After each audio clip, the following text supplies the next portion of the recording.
Hola, muy buenos días. Bienvenidos a la IPD Parshala, Spanish, Español. Estamos en el paper 15 que se titula La cultura y la civilización de América Latina. Primera parte.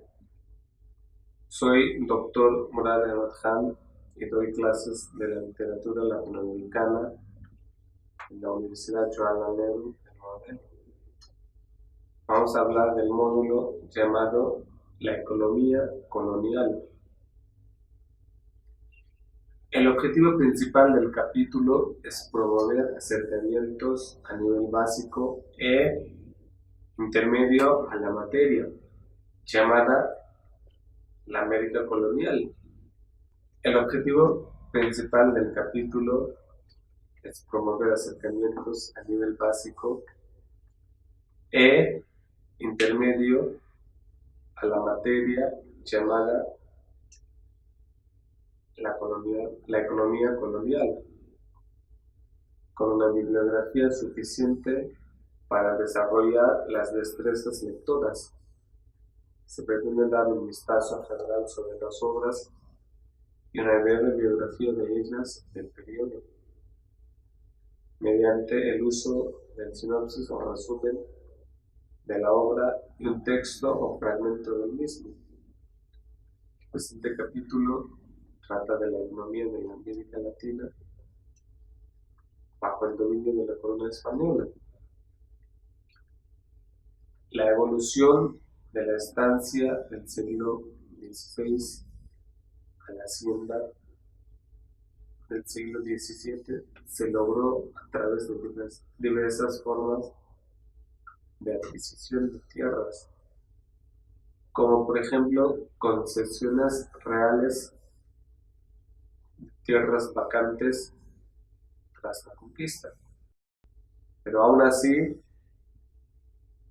los terratenientes ampliaron posesiones, ya fuera por compra o invasiones de las tierras comunales.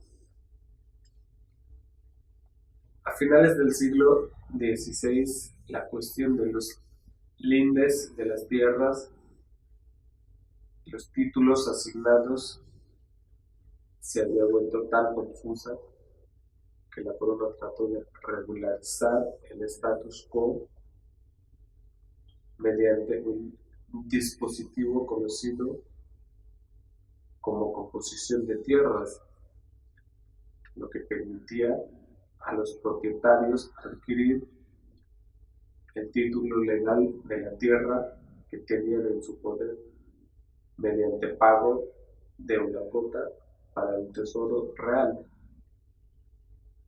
Estas composiciones de tierras fueron aprobadas en varias ocasiones,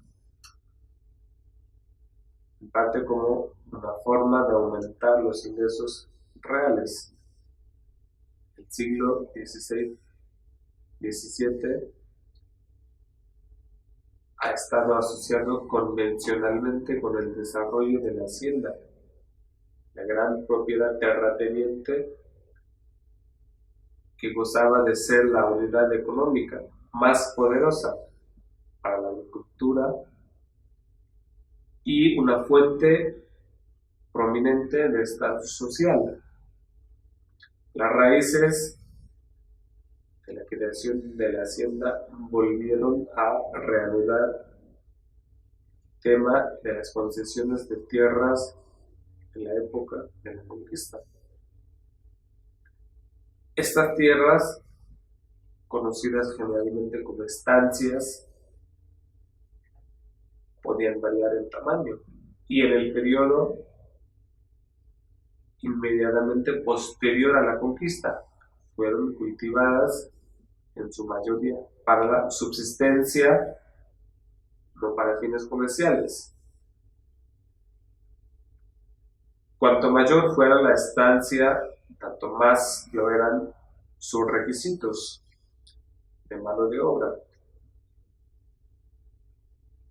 Pero ya que las principales fuentes de trabajo eran las comunidades indígenas, el propietario tenía que encontrar una forma de adquisición de trabajadores temporales para trabajar sus tierras. Este patrón no se alteró en el curso del periodo colonial. Lo que cambió fue el tamaño de las fincas y los métodos de reclutamiento de mano de obra temporal.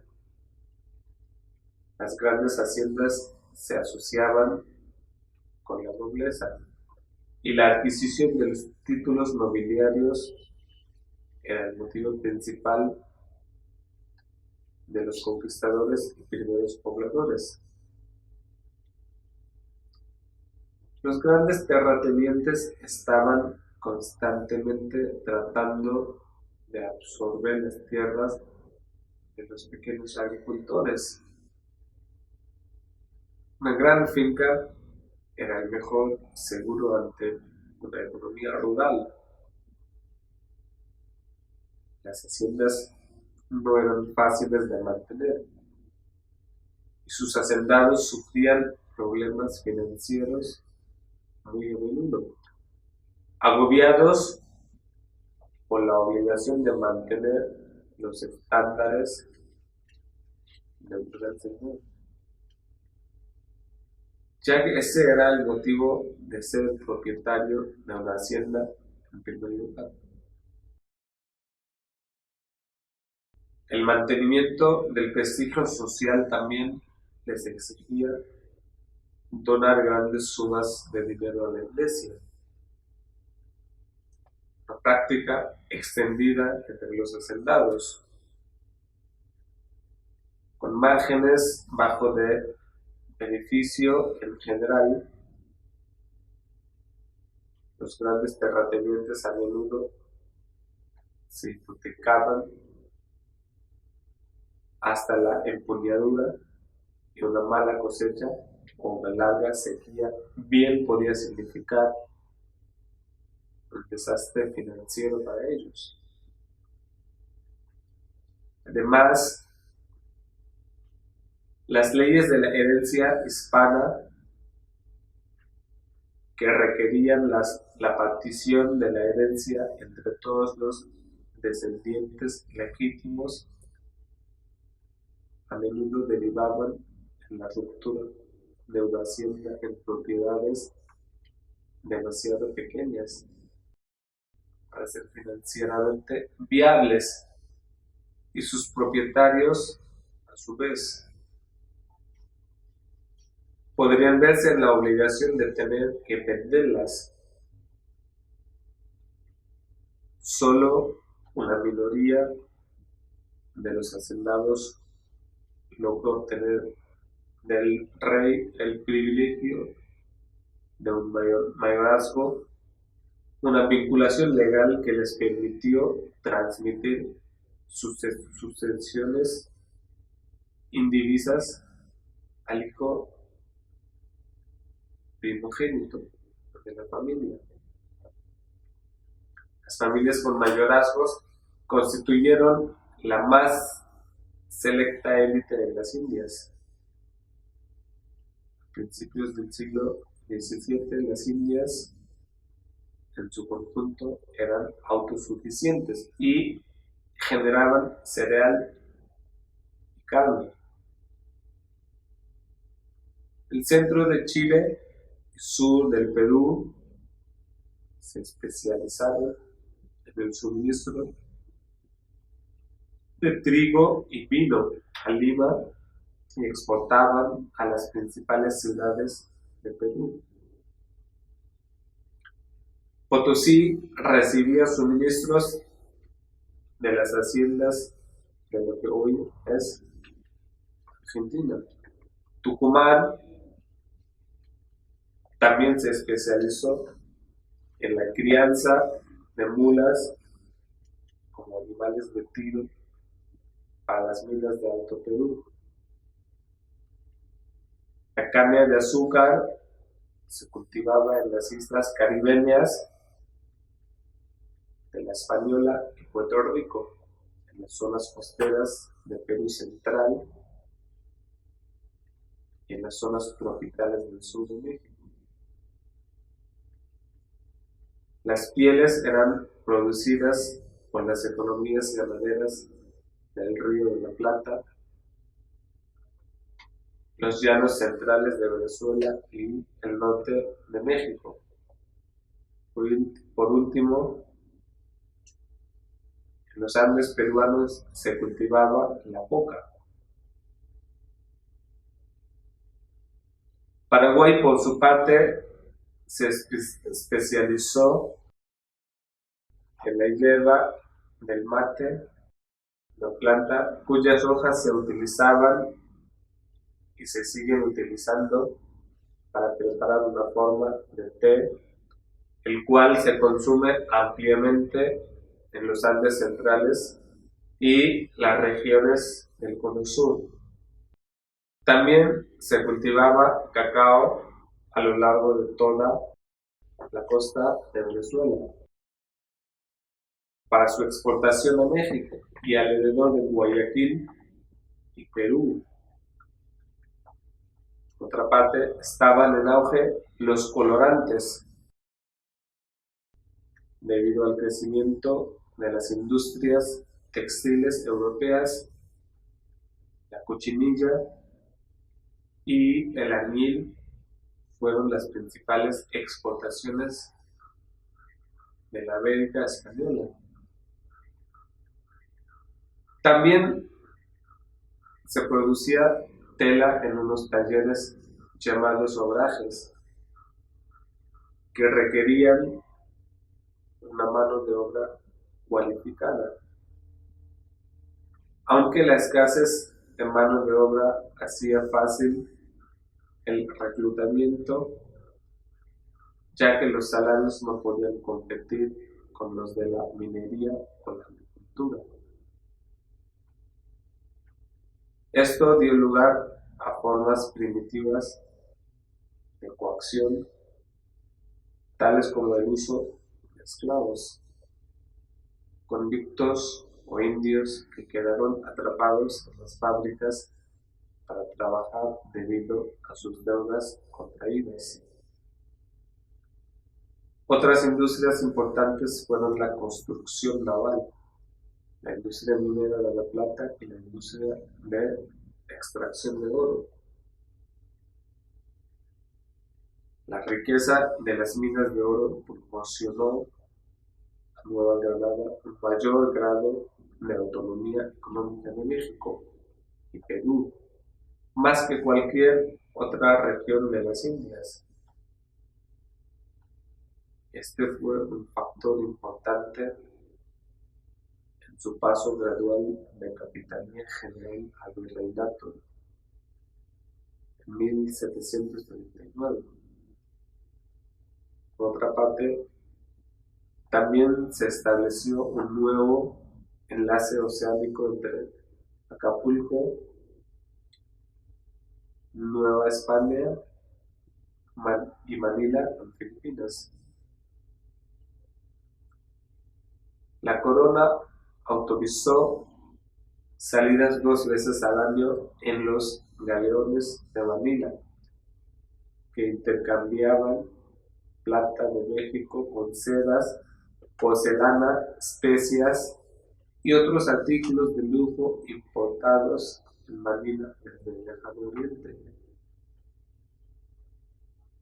Perú también realizó este nexo con el Pacífico indirectamente a través del comercio de mercancías orientales en México, reforzando así los lazos comerciales entre las capitales de los dos virreinatos. A principios del siglo XVII, las casas comerciales de las colonias se habían independizado de los de Sevilla. Algunos de los grandes comerciantes de las Indias eran criollos, pero la mayoría eran peninsulares. Estos últimos actuaron como intermediarios eficaces entre España y las colonias. En el siglo XVIII, las grandes casas mercantiles actuaban como banqueros, como los élites criollos. Ellos les proporcionaban los fondos de inversión para la industria minera y en ocasiones ellos mismos eran los dueños de grandes zonas mineras. Los hacendados señoriales e incluso los administradores reales acudieron a estas grandes casas mercantiles cuando estaban en deuda, pidiendo grandes sumas de dinero.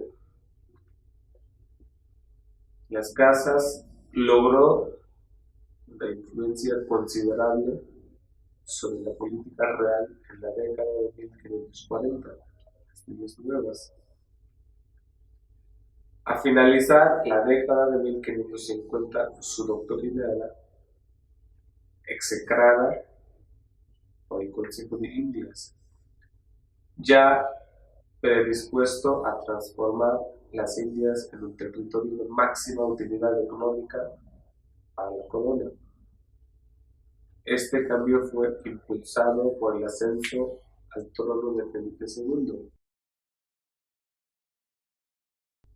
En sus términos generales, la nueva tendencia quedó manifiesta en un documento de 1555, donde tras señalar el estado y la necesidad que se hallan las cosas de su real hacienda a causa de sus grandes gastos, Felipe señalaba al Consejo de Indias que si algún remedio se ha de hallar para cumplirlo de hasta aquí, y lo de adelanto ha de ser granjerías de minas y otros aprovechamientos e arbitrios de India.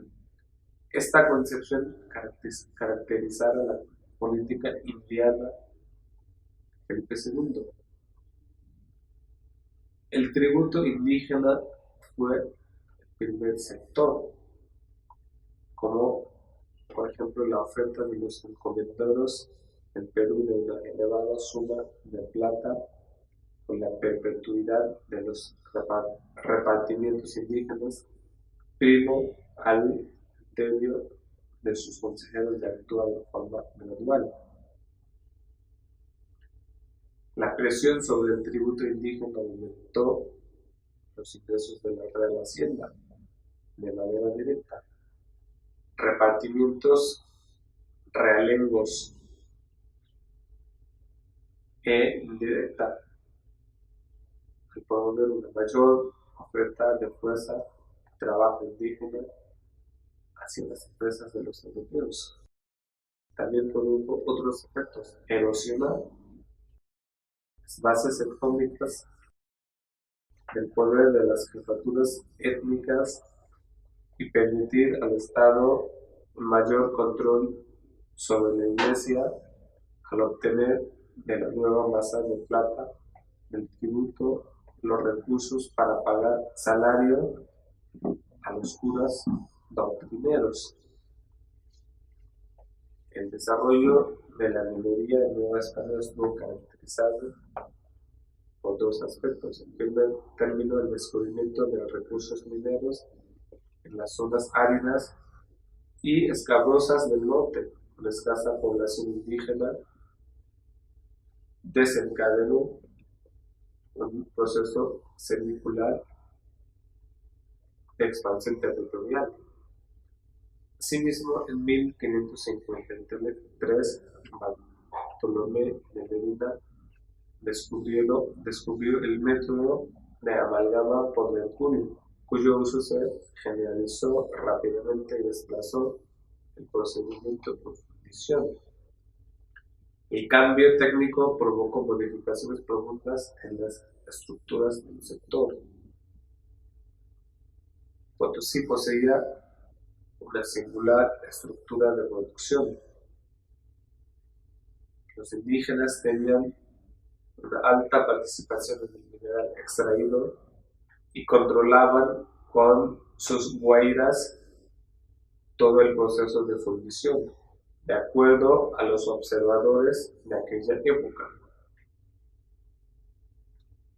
Un porcentaje no inferior al 90% de la plata quintada procedía de los indígenas.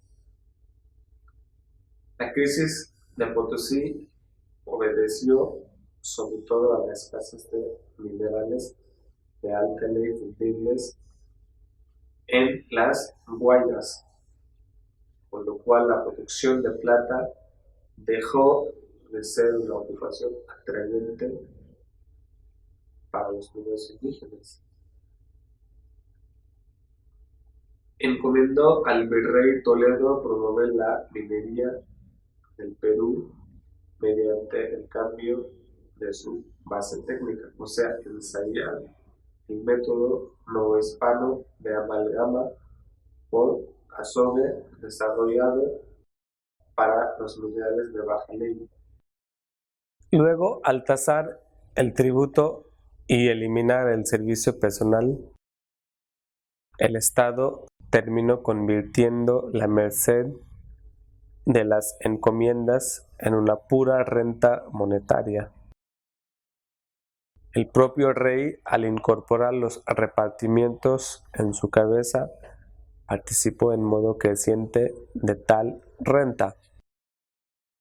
El proceso se prefiguraba ya claramente en un parecer de 1545 del licenciado Juan de Salmerón, antiguo oidor de la Audiencia de México. Salmerón era partidario de que se cumplieran las leyes nuevas. Esto fue que en Bacando los indios se pusieran en corona y que de aquí adelante no se dieran indios en encomienda por ninguna vía, y de que el rey concediera en vez de esa merced juros con valor moderado por 1 o 2 vidas o perpetuas que se avisaran de liberar en el tesoro de su majestad, que las pagase de la renta de los tributos de los indios. Si bien este documento ordenaba completar a los indios a trabajar tanto en las minas como en las empresas agrarias y construcciones urbanas a cambio de un jornal fijado por el gobierno, y el virrey Velasco excluyó la minería del sistema de repartimiento forzoso. En el Perú, durante el gobierno del virrey Cañete, bajo el nombre de Mita de Plaza, este método compulsivo también fue instaurado en la década de 1550, con el consentimiento del arzobispo de Lima y los prelados de las órdenes religiosas. Asimismo, como Velasco en Nueva España, Cañete desoyó a los empresarios mineros en su reclamo de indios de repartimiento. Como el desarrollo económico de la sociedad colonial neograndina e hispanoamericana se centraba en la explotación de las minas de oro y plata, más que en otras fuentes económicas, la extracción y explotación de dichos recursos naturales se concentraba en el empleo de energías humanas, por carecerse de maquinaria altamente especializada, que si bien no supliría la fuerza de trabajo humano, por lo menos lo aliviaría. Al principio se utilizó al aborigen para la explotación de las minas, pero debido a su constitución física débil para dicha labor, por una parte, y por otra, al hecho de no estar adaptado a climas de por sí perjudiciales a su acostumbrado régimen de vida, se utilizó la mano de obra del negro, al cual se cazaba y se traía de África y América en calidad de esclavo, no solo para la explotación de las minas, sino también para el trabajo de las tierras y los oficios domésticos. De suerte que la totalidad de la actividad económica del Imperio Español en Indias Occidentales tuvo como motor de la misma la mano de obra de los esclavos negros, a mediados de la segunda parte del siglo XVI, por real disposición y según instrucciones emanadas del Consejo de las Indias, se habilitó a Cartagena de Indias y a Veracruz como puertos principales del tráfico negrero. La causa estaba en el hecho de que los colonos ingleses, franceses, holandeses, lusitanos, menos en número que los españoles, apreciaban más la mano de obra esclava por la carencia de indios, y no solo importaban esclavos a sus colonias para las minas, sino para la agricultura y en mayor escala para esta que para aquellas. Por su parte, los colonos de las posesiones ultramarinas españolas empleaban al negro en las labores de las minas y al indio se le empleaba generalmente en la agricultura y la ganadería, a pesar de lo dispuesto por el gobierno de que se utilizaran negros en los trabajos agropecuarios, ya que para ello también se introducían en América. La causa estaba en el hecho de que los únicos centros agrícolas que sí supieron hacer caso de las disposiciones reales fueron aquellos que estaban dedicados al cultivo de caía y a la industria de mieles y azúcares. Y esto porque las leyes de Indias determinaban que no se utilizaran indios por ser estos propensos a la embriaguez. Si se detiene en el ramo aurífero nervio de la economía colonial hispanoamericana, se observará que los virreyes del nuevo reino de Granada dejaron en sus relaciones de mando del Estado en que quedaba este ramo de la Real Hacienda a la hora de entregar el mando a su sucesor. Conclusión. El periodo colonial es, como se sabe, una etapa fundamental en la conformación de la identidad social, política y económica latinoamericana. Fueron más de 3 siglos de presencia de las metrópolis marcada por lo que acertadamente se ha denominado un imperialismo territorial de tierra adentro, orientado desde el principio al control tanto del comercio como de la producción, mediante la conquista temprana de extensos espacios en el interior del Oriente, un imperialismo que habría de contribuir muy activamente a la configuración de un universo marcado por la fusión de elementos culturales indígenas, ibéricos y africanos. La consolidación de la autoridad española en las Américas se realizó con la creación de entidades administrativas que canalizaron tanto la voluntad monárquica como su implementación. Terminada la primera guerra, gran oleada de exploraciones y acabada la conquista de México, Carlos V consolidó en 1524 la autoridad del Consejo de Indias, ya existente desde 1511, al darle autonomía para ejercer poderes ejecutivos, legislativos y judiciales.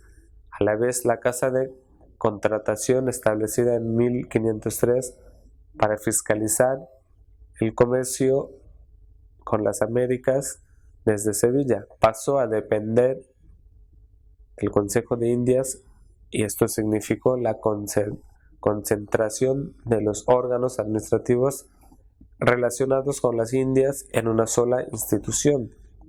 El Consejo de Indias alcanzaría su máxima definición reglamentaria en 1571 tras las ordenanzas de Felipe III.